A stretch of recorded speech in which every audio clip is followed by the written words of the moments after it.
Profil Buhtar Tabudi, Ketua West Papua Konsil yang ditangkap Polresta Jayapura Kota.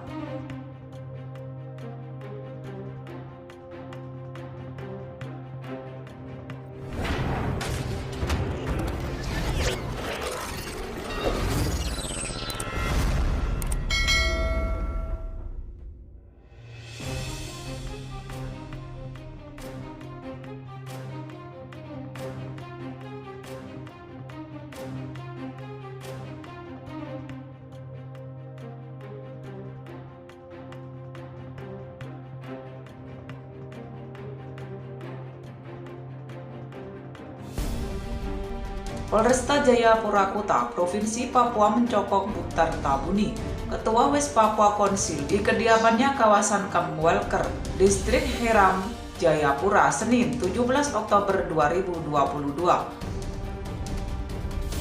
Buhtar Tabudi diketahui sedang menggelar rapat tanpa izin kepolisian di rumahnya sejak Sabtu 15 Oktober 2022. Seperti apakah profil Buhtar Tabudi? Buhtar Tabudi lahir 1980, adalah aktivis kemerdekaan Papua sekaligus Ketua Komite Nasional Papua Barat atau KNPB. Buhtar Tabudi belajar teknik di Makassar, Sulawesi Selatan. Pada tahun 2008, ia membentuk International Parliamentarian for West Papua atau IPWP, sebuah organisasi yang bertujuan membatalkan penentuan pendapat rakyat atau PPRA. Referendum tahun 1969 yang memberikan Indonesia kedaulatan atas wilayah Papua Barat. Ia ditangkap tanggal 3 Desember 2008 di rumahnya di Sentani, Kabupaten Jayapura, karena ikut menyelenggarakan unjuk rasa 16 Oktober 2008 yang mendukung peluncuran IPWP di Parlemen Britania Raya. Keesokan harinya, 50 demonstran berkumpul di luar kantor kepolisian Jayapura untuk menuntut pembebasannya.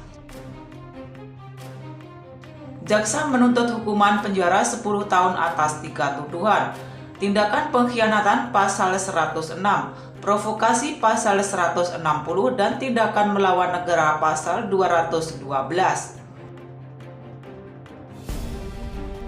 Pengacara Buhtar menyebut kasus ini upaya untuk meredam kebebasan berbicara di Papua dan menyatakan jika di luar Papua orang-orang bisa bebas berpendapat, mengapa kebebasan berpendapat masih dikekang di Papua dan dianggap pengkhianatan?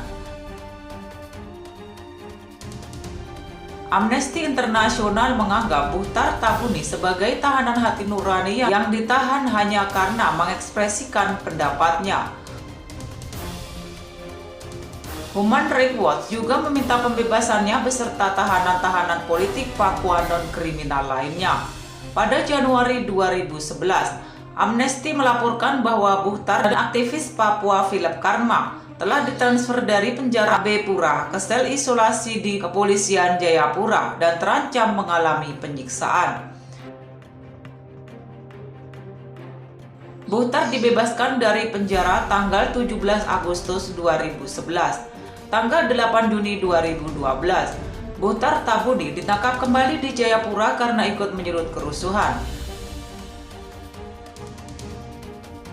Pada 23 Juli, aktivis lain bernama Yusak Pakage ditangkap di sidang Buhtar karena membawa pisau lipat di tasnya. Pakage diadili dengan tuduhan kepemilikan senjata dan terancam kurungan penjara selama 10 tahun. Pada 24 Maret 2022, Buhtar Tabudi ditangkap dengan tuduhan mengeroyok petugas kepolisian yang sedang patroli ke kawasan tempat tinggalnya. Pada saat itu, Buhtar Tabudi sedang menggelar rapat dengan kelompok pendukungnya. Kekuasaan Indonesia atas wilayah Papua masih diperdebatkan sejak 1963, ketika negara ini mengambil alih provinsi tersebut dari Belanda. Sebuah gerakan separatis dibentuk dan memerangi pemerintah Indonesia selama lebih dari 40 tahun. Sepanjang periode tersebut, 1/6 penduduk Papua meninggal akibat operasi militer. Warga Papua juga mempermasalahkan isu ekonomi. Mereka mengatakan bahwa eksploitasi sumber daya alam daerah hanya menguntungkan ibu kota Jakarta.